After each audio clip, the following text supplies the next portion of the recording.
নমস্কার বন্ধুরা, আহারে বাহার রান্নাঘরে আপনাদের সবাইকে অনেক স্বাগত।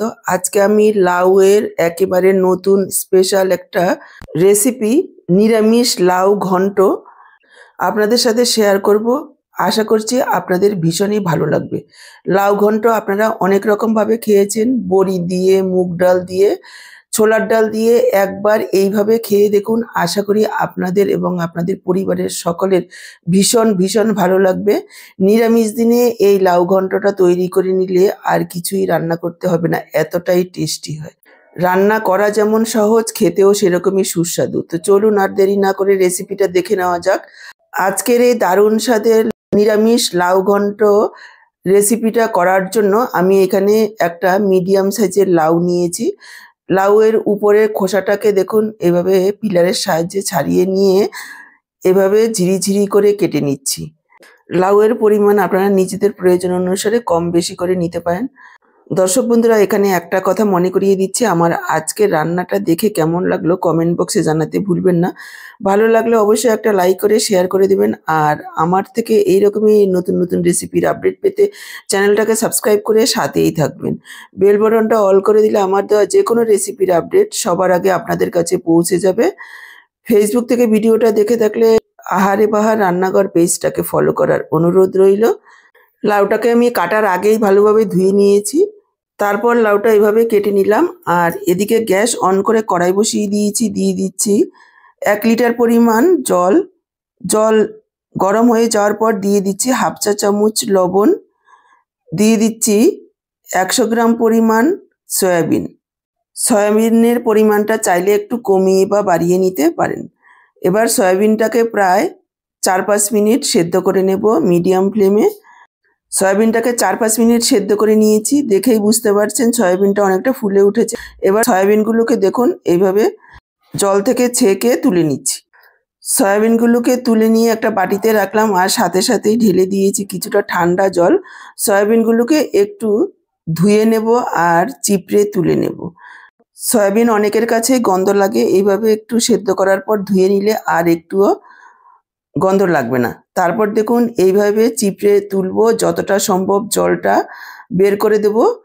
এইভাবে চিপড়ে তুললে কি হবে, সয়াবিন থেকে জলটা বেরিয়ে যাবে আর পরে যখন মশলার ঝোলটা টানবে সয়াবিনগুলো খেতে ভালো লাগবে। সয়াবিনগুলো চিপড়ে তুলে নিয়েছি আর এইদিকে একটা মশলা তৈরি করে নেব। মিক্সচারের জারে নিয়ে নিচ্ছি 2টো কাঁচা লঙ্কা, 1 ইঞ্চি আদা আর একটা টমেটোর অর্ধেকটা দিয়েছি। দিয়ে দিচ্ছি ছোট 1 চা চামচ গোটা ধনে, 1 চা চামচ গোটা জিরা। পরিমাণ মতো জল দিয়ে একেবারে মিহি একটা পেস্ট তৈরি করে নিয়েছি দেখুন। এবার সয়াবিনটাকে একটু ম্যারিনেট করে নেব, তার জন্য দিয়ে দিচ্ছি পরিমাণ মতো লবণ। মনে রাখতে হবে সেদ্ধ করার সময়ও আমরা একটু লবণ দিয়েছি। হাফ চা চামচ হলুদ গুঁড়ো, হাফ চা চামচ দিয়ে দিলাম লাল লঙ্কার গুঁড়ো। আর যে পেস্টটা করে রেখেছি তার থেকে 2 চা চামচ দিয়ে দিলাম। আর হাফ চা চামচ দিয়ে দিচ্ছি মৌরি গুঁড়ো। এই মৌরি গুঁড়ো দেওয়ার কারণে স্বাদটা হবে অসাধারণ। আর দিয়ে দিলাম 1 চা চামচ পরিমাণ কসুরি মেথি আর 1 চা চামচ টক দই। এবার সব কিছু একসঙ্গে ভালোভাবে মেখে নেব যাতে সয়াবিনের গায়ে ভালোভাবে লেগে যায়। সয়াবিনটাকে ভালোভাবে মেখে নিয়েছি। এবার এর মধ্যে দিয়ে দেব 1 চা চামচ বেসন। বেসনটা দেওয়ার পর আরও একবার মেখে নেব। সয়াবিনটাকে মশলা মেখে সাইডে রাখছি। যদি হাতে সময় থাকে 5 থেকে 10 মিনিট রেখে দেবেন, এতে করে স্বাদটা আরও ভালো হবে। এদিকে গ্যাস অন করে কড়াই বসিয়ে দিয়েছি। দিয়ে দিচ্ছি সর্ষের তেল। আমি রান্নাটা সর্ষের তেলে করব, আপনারা চাইলে আপনাদের ইচ্ছে মতো যে কোনো রান্নার তেল ব্যবহার করতে পারেন। তেল গরম হয়ে যাওয়ার পর এখানে দিয়ে দিচ্ছি ম্যারিনেট করা সয়াবিন। সয়াবিনটাকে ভেজে নেব। প্রায় 3-4 মিনিট সময় নিয়ে মিডিয়াম লো ফ্লেমে রেখে সয়াবিনগুলোকে একেবারে লালচে করে ভেজে নিতে হবে। দেখুন সয়াবিনগুলোকে একেবারে লালচে করে ভেজে নিয়েছি। এবার সয়াবিনগুলোকে তুলে রাখব। সয়াবিনগুলোকে তুলে নিয়ে কড়াতে দিয়ে দিচ্ছি আরও 2 চামচ তেল। তেলের পরিমাণ আপনারা নিজেদের ইচ্ছে অনুযায়ী কমিয়ে বা বাড়িয়ে নিতে পারেন। তেল গরম হয়ে যাওয়ার পর দিয়ে দিলাম হাফ চা চামচ গোটা জিরে, একটা শুকনো লঙ্কা আর একটা তেজপাতা টুকরো করে কয়েক সেকেন্ডের জন্য ভেজে নিয়েছি। ফোড়নের সুন্দর গন্ধ বেরোলে পেস্ট করে রাখা মশলাটা দিয়ে দিলাম। মিক্সচারের জারটা ধুয়ে অল্প পরিমাণে একটু জল দিয়ে দিলাম, অনেকটাই মশলা লেগেছিল। মশলাটাকে একটু নাড়াচাড়া করে মিশিয়ে নিয়ে যোগ করে দিচ্ছি হাফ চা চামচ হলুদ গুঁড়ো, হাফ চা চামচ মৌরি গুঁড়ো, হাফ চা চামচ কাশ্মীরি লাল লঙ্কার গুঁড়ো। এটা কালারের জন্য দিয়েছি, সম্পূর্ণ অপশনাল, আপনারা চাইলে নাও দিতে পারেন। এখানে যেহেতু কাঁচা লঙ্কা দেওয়া হয়েছে সেই ঝালেই ঝাল হবে। লাউয়ের তরকারি খুব বেশি একটা ঝাল ভালো লাগবে না। এবার পুরো মশলাটাকে একেবারে তেল ছেড়ে আসা পর্যন্ত কষিয়ে নিতে হবে প্রায় 2-3 মিনিট সময় নিয়ে। মশলাটা কষানো হতে হতে এদিকে দেখুন আমি নিয়েছি 2 টেবিল চামচ পরিমাণ টক দই, একটু ফেটিয়ে নিচ্ছি। মশলাটাকে 2 মিনিট মতো কষিয়ে নিয়েছি। এবার আমি যোগ করে দিচ্ছি ফেটানো টক দই। দইয়ের বাটিটা ধুয়ে অল্প একটু জল দিয়ে দিচ্ছি। দইটা দেওয়ার সময় গ্যাসের ফ্লেমটাকে একেবারে লোতে রাখবেন আর লাগাতার এইভাবে হাত চালিয়ে দইটাকে ভালোভাবে মশলার সাথে মিশিয়ে নেবেন, তাহলে আর দইটা কাটার ভয় থাকবে না।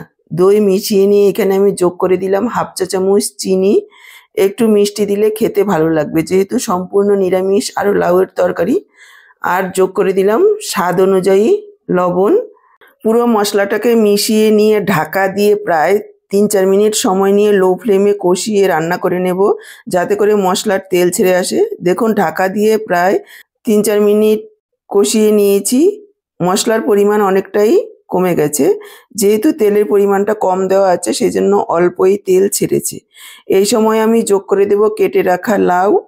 লাউটাকে মিশিয়ে নেব আর ঢাকা দিয়ে 3-4 মিনিট রান্না করে নেব। দেখুন ঢাকা দিয়ে প্রায় 3-4 মিনিট রান্না করে নিয়েছি, অনেকটাই লাউয়ের পরিমাণ কমে গেছে। আরও কিছুক্ষণ একটু নাড়াচাড়া করে নেব। তারপর এখানে যোগ করে দিচ্ছি ভেজে রাখা সয়াবিন। সয়াবিনটাকে দেওয়ার পর আরও কিছুক্ষণ নাড়াচাড়া করে কষিয়ে রান্না করে নেব। সয়াবিনটাকে দেওয়ার পর আরও 2-3 মিনিট এভাবে নাড়াচাড়া করে কষিয়ে রান্না করে নিয়েছি। এবার আমি যোগ করে দেব জল। যদি শুধু লাউ হতো তাহলে জলের প্রয়োজন ছিল না, যেহেতু সয়াবিন দেওয়া রয়েছে অনেকটাই কিন্তু ঝোল টেনে নেবে, সেই পরিমাণ বুঝেই জলটা দিতে হবে। আর এটা একটু সামান্য ঝোল ঝোল পরিমাণ রাখলে খেতে ভালো লাগবে। আমি এখানে প্রায় 2 কাপ পরিমাণ জল যোগ করে দিলাম। আরও একবার মিশিয়ে নিয়ে ঢাকা দিয়ে প্রায় 7-8 মিনিট রান্না করে নেব মিডিয়াম ফ্লেমে। দেখুন ঢাকা দিয়ে 7-8 মিনিট রান্না করে নিয়েছি। লাউগুলো খুব সুন্দরভাবে সেদ্ধ হয়ে গেছে। লাউ খুব গলিয়ে রান্না করবেন না, তাহলে লাউয়ের স্বাদ নষ্ট হয়, টক ভাব চলে আসে। এবার আরও একবার মিশিয়ে নিলাম আর এখানে যোগ করে দিলাম কিছুটা ফ্রেশ ধনেপাতা। আপনারা চাইলে একটু গরম মশলাও দিতে পারেন। আরও একবার মিশিয়ে নিব আর ঢেকে রেখে দেব 5 মিনিট, যাতে সব কিছু খুব সুন্দরভাবে সেট হয়ে যায়। 5 মিনিট ঢেকে রাখার পর দেখুন আমি সার্ভ করে দিচ্ছি সম্পূর্ণ নিরামিষ সয়াবিন দিয়ে লাউ ঘন্ট। বড়ি দিয়ে মুগ ডাল দিয়ে খেয়ে দেখেছেন, একবার এইভাবে সয়াবিন দিয়ে খেয়ে দেখুন, আশা করি আপনাদের ভীষণ ভালো লাগবে। ভাত, রুটি, পরোটা, লুচি যা দিয়েই খাবেন ভীষণই ভালো লাগবে। তাহলে আজকে এই পর্যন্ত, আবার দেখা হবে এরকমই নতুন দারুণ টেস্টি কোনো রেসিপির সাথে। সবাই ভালো থাকুন, সুস্থ থাকুন। আপনাদের সবাইকে অসংখ্য ধন্যবাদ জানিয়ে এখানেই শেষ করছি।